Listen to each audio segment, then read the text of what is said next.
Compressor है या फिर हमारा पीसीबी है, पीसीबी खराब ना हो, हमारा लोड जो आए वो सिर्फ इस कॉन्ट्रैक्टर पे पड़े, इसके लिए हमारा कॉन्ट्रैक्टर का यूज किया जाता है।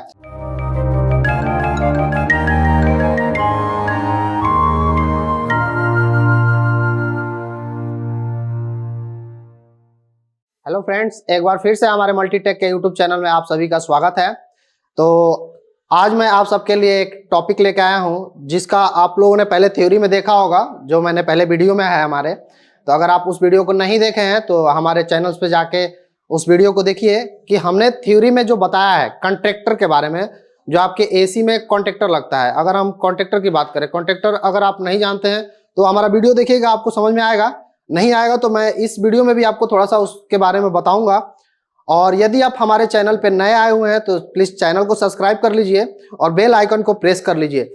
उसके बाद अगर हम कोर्सेज की बात करें हमारे मल्टीटेक इंस्टीट्यूट की, तो हमारे मल्टीटेक इंस्टीट्यूट में जो भी कोर्सेज कराई जाती है, LED TV, CCTV, printer, E vehicle, mobile eMMC, hardware, software, उसके बाद अगर हम बात करें लैपटॉप की, डेस्कटॉप की, तो ये सारे कोर्सेज हमारे चीप लेवल पे कराए जाते हैं। जैसा कि अभी हमारा ये वीडियो एसी मैकेनिकल का है, तो एसी मैकेनिकल के साथ साथ हमारा एसी पीसीबी यानी एसी चीप लेवल का भी कोर्स यहाँ पे कराया जाता है। तो यदि आपको कोई भी कोर्स के बारे में जानकारी चाहिए या यदि आप कोर्स करना चाहते हैं तो प्लीज हमारे दिए गए नंबर पे कांटेक्ट करके उसके बारे में डिटेल्स आप ले सकते हैं। अभी हम जो कॉन्ट्रैक्टर के बारे में आप देख रहे होंगे, जो भी हमारे सामने जो दिख रहा होगा या आप देख पा रहे होंगे, अगर यदि आप टेक्नीशियन है तो आप समझ गए होंगे कि ये किस टॉपिक पे या किस से रिलेटेड हमारा वीडियो है।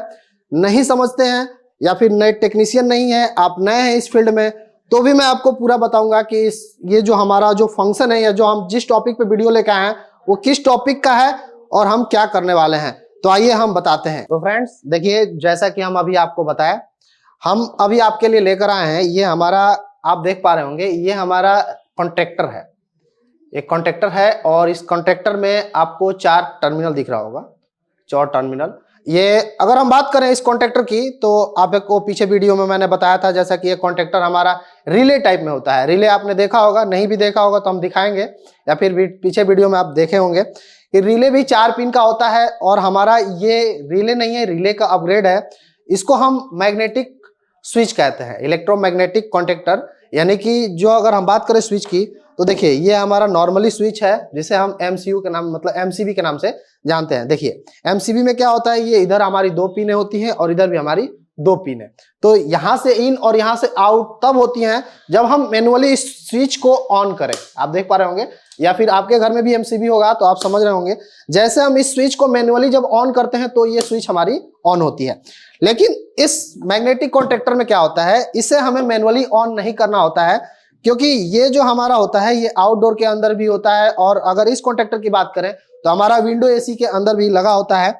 और इसमें जो ये ऑटोमेटिक यानी कि ये स्वतः ही ऑन और ऑफ होता है मैग्नेट के जरिए। तो ये कैसे ऑन और ऑफ होता है और इसकी कैसे हम ज्वाइंट करते हैं या फिर इसका कनेक्शन आउटडोर एसी के अंदर में या फिर इस विंडो एसी के अंदर में हम इसका कनेक्शन कैसे करते हैं, हम इस वीडियो में आपको दिखाने वाले हैं। तो चलिए इसके लिए हमें क्या क्या जरूरी है पहले तो वो समझते हैं। तो देखिए आपके सामने एक ये है मैग्नेटिक कॉन्ट्रैक्टर, जो आउटडोर के अंदर में आपका 1 टन 1.5 टन। हम इसका इस्तेमाल क्यों करते हैं पीछे वीडियो में मैंने बता रखा, लेकिन फिर भी बता रहा हूं आपको कि इसका इस्तेमाल जो है, हम जैसे कि अगर हम बात करें आउटडोर के अंदर में जो हमारा कंप्रेसर लगा होता है, तो कंप्रेसर जब चलता है तो हमारा कंप्रेसर जो एम्पियर लेता है वो हमारा एम्पियर कम से कम मान लीजिए 1 टन का है तो 3-4 मतलब 1.5 टन का है तो 5-6 मतलब इस हिसाब से हमारा जो टनेज के हिसाब से जो एम्पियर लेता है वो हाई एम्पियर जो हमारा लेता है। तो उसके चक्कर में हमारा जो कंप्रेसर है या फिर हमारा पीसीबी है, पीसीबी खराब ना हो, हमारा लोड जो आए वो सिर्फ इस कॉन्ट्रैक्टर पे पड़े, इसके लिए हमारा कॉन्ट्रैक्टर का यूज किया जाता है। चलिए इस कॉन्ट्रैक्टर का हमने यूज बता दिया। अगर हम इस कनेक्शन की बात करें तो देखिए इसमें क्या क्या होता है, पहले तो मैं इस पिनों के बारे में समझा देता हूं। चलिए इस पिन को देखिए आप ध्यान से, तो यहां से यहां अगर आप देख पा रहे होंगे तो ये जो है ये डायरेक्ट है। यहां से अगर आप देखेंगे तो ये कॉपर की या पत्ती जो लगी है यहां से ये डायरेक्ट दिख रही है।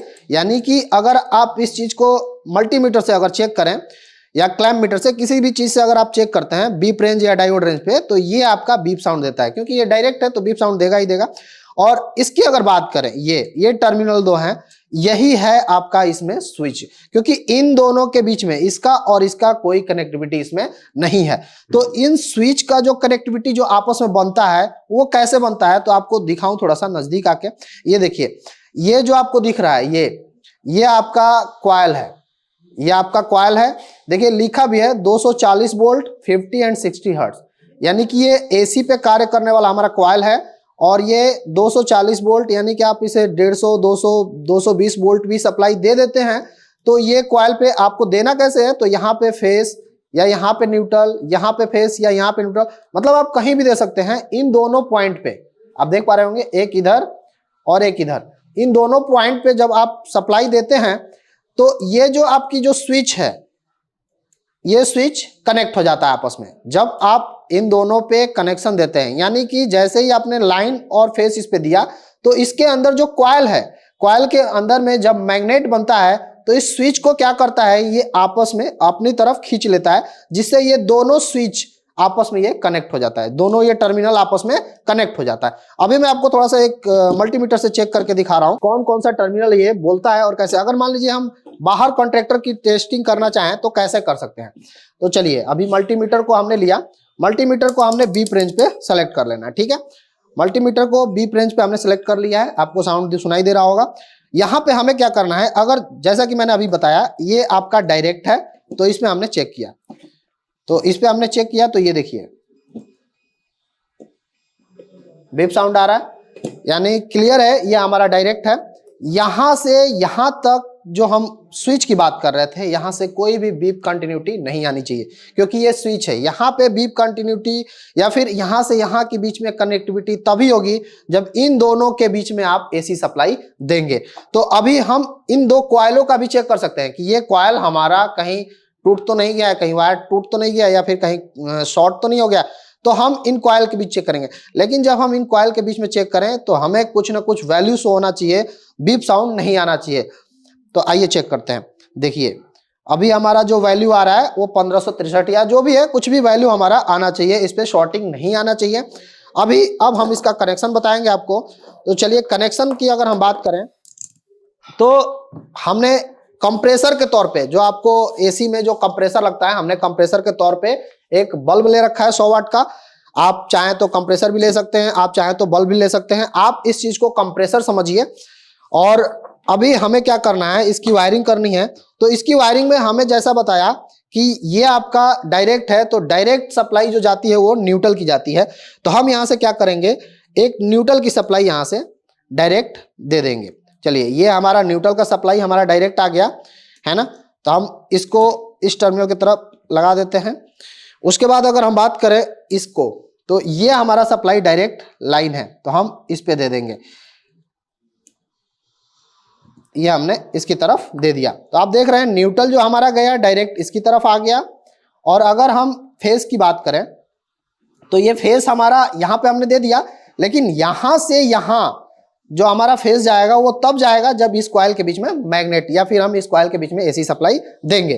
तो चलिए अभी हम क्या करेंगे, ये अगर बात करें यहाँ पे, तो हम यहाँ से यहाँ हम पहले न्यूट्रल दे दे रहे हैं डायरेक्ट। अभी हम यहाँ से यहाँ न्यूट्रल डायरेक्ट दे दे रहे हैं, क्योंकि इसको न्यूट्रल डायरेक्ट चाहिए। ये हमारा न्यूट्रल का सप्लाई यहाँ भी आ गया, एक कॉइल की तरफ हमने न्यूट्रल का सप्लाई दे दिया। अभी हमें क्या करना है, यहाँ से अब हमें कंप्रेसर की बारी है। हमारा यहाँ पे दो वायर आप देख पा रहे होंगे, तो एक हमने यहाँ से अगर हमने यहाँ पे दे दिया तो ये हमारा डायरेक्ट न्यूट्रल यहाँ पे पहुँच जाएगा कंप्रेसर को। कंप्रेसर समझिए, फैन समझिए, बल्ब समझिए, जो भी समझिए। यहाँ पे अगर इस बल्ब को हमें इस कॉन्ट्रैक्टर के जरिए स्टार्ट करना है तो हमें कैसे, जो भी कनेक्शन करना है कैसे करना है वो अभी मैं बता रहा हूँ आपको। तो इसमें इस बल्ब को चलाने के लिए हमें क्या क्या चाहिए, न्यूट्रल चाहिए और फेस चाहिए। हमने न्यूट्रल सप्लाई डायरेक्ट दे रखा है और ये फेस सप्लाई हमने इस स्विच के जरिए कनेक्शन कर दिया है। देखिए अभी कनेक्शन हमारा प्रॉपर हो गया है। लेकिन अगर हम बात करें कि ये बल्ब हमारा कब जलेगा, तो आइए दिखाते हैं। अभी हम इसमें एसी सप्लाई देंगे। अभी हमने अपना सॉकेट ले लिया। सॉकेट लेने के बाद मेन पावर सप्लाई हम यहाँ पे देंगे। देखिए यहाँ पे हमने मेन सप्लाई दे दिया। मेन सप्लाई हमने कॉन्ट्रैक्टर के थ्रू दे दिया है। और अगर हम यहाँ से स्विच ऑन करते हैं तब भी हमारा बल्ब अभी नहीं जला है। तो देखते हैं क्यों नहीं जला है। देखिए अभी बल्ब क्यों नहीं जला है ये आपको समझ में आ रहा होगा, नहीं आ रहा है तो मैं उस चीज को बता रहा हूं कि अभी जो हमारा है, अभी हमने जो बल्ब का कनेक्शन किया है, न्यूट्रल ये डायरेक्ट दे दिया है और सप्लाई जो दिया है वो इस स्विच के जरिए दिया है, लेकिन अभी स्विच का जो हमारा कनेक्टिविटी आपस में बनना चाहिए वो अभी नहीं बना है। क्यों? क्योंकि ये सप्लाई हमारी अभी यहां तक नहीं पहुंची है। अभी इस पे, इस कॉइल पे हमने सप्लाई नहीं दिया है। जब तक इस पे सप्लाई नहीं देंगे मैग्नेट नहीं बनेगा। चलिए हम पहले एक बार आपको सप्लाई चेक करके बता दे रहे हैं कि हमारी सप्लाई आ रही है कि नहीं। तो हम चेक करेंगे पहले एसी वोल्टेज पे, है ना। एसी वोल्टेज पे हमने रख दिया 750 वोल्ट। अब हम चेक करेंगे क्या हमारी सप्लाई जो कॉन्टेक्टर पे आनी चाहिए आ रही है कि नहीं आ रही है। तो ये देखिए ये आ रहा है हमारा 241 हमारा सप्लाई आ गया, तो ये करेक्ट है। अभी हम क्या करेंगे, हमारे पास अगर कोई ऑप्शन नहीं है तो हम इस फेस से हम यहाँ पे शॉर्ट कराएंगे। तो अभी देखिए कॉन्टेक्टर से एक आवाज भी आएगी और बल्ब भी आपको जलता हुआ मिलेगा। देखिए बल्ब आपको जलता हुआ दिख रहा होगा, फिर ये बंद हो गया, फिर चालू हो गया। तो आप समझ पा रहे होंगे कि कॉन्टेक्टर का काम जो है एक स्विच की तरह है, और जो वो स्विच का कार्य कैसे कर रहा है, तो इसके अंदर जो कॉइल है वो कनेक्टिविटी यानी कि मैग्नेट के थ्रू ये मैग्नेट बन रहा है, जिससे ये स्विच इसके अंदर कनेक्ट हो रहा है। तो अभी इसका वायरिंग यही है कि अगर आपको इसके थ्रू, जैसे कि अभी आप इस चीज को कंप्रेसर समझिए या फैन समझिए, या आपके समझने की बात है। एक बार फिर से आपको दिखाता हूं कि अगर आप देखेंगे, देखिए आवाज बहुत तेज होता है, ऐसा लगता है जैसे कि मतलब डर भी लग सकता है। अगर आप काफी नए हैं, अभी हाथ नहीं लगा है इसमें, तो आवाज आता है, ऐसा लगेगा जैसे कि कहीं झटका उटका लग गया, जो भी है।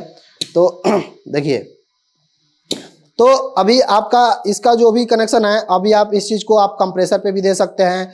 यहां से अगर ये जो स्विच का जो टर्मिनल है, ये जो आउटपुट है, ये इनपुट हमने दिया है, यहाँ से एसी डायरेक्ट आ रहा है। यहां से अगर आउटपुट की बात करें तो यहां से आप फैन को भी दे सकते हैं, कंप्रेसर को भी दे सकते हैं, या फिर आप इस कॉन्टेक्टर के तहत जिसको देना चाहें दे सकते हैं। और लोड जो भी आएगा आपका पीसीबी या मेन हमारा जो पावर रिले है, वहां से ना होके हमारा ये लोड जो है इस कॉन्टेक्टर पे आएगा, तो आपको कोई प्रॉब्लम भी नहीं होगी, और हमारा जो पीसीबी होगा या फिर जो भी हमारी चीजें हैं वो काफी नुकसान होने से भी बचेगा। तो अभी आपको यह वीडियो कैसा लगा है यह प्लीज लाइक और कमेंट करके हमें जरूर बताएं। नेक्स्ट वीडियो जो चाहिए आपको, किस टॉपिक पे चाहिए, उसको भी हमें जरूर बताएं। वीडियो देखने के लिए बहुत बहुत धन्यवाद।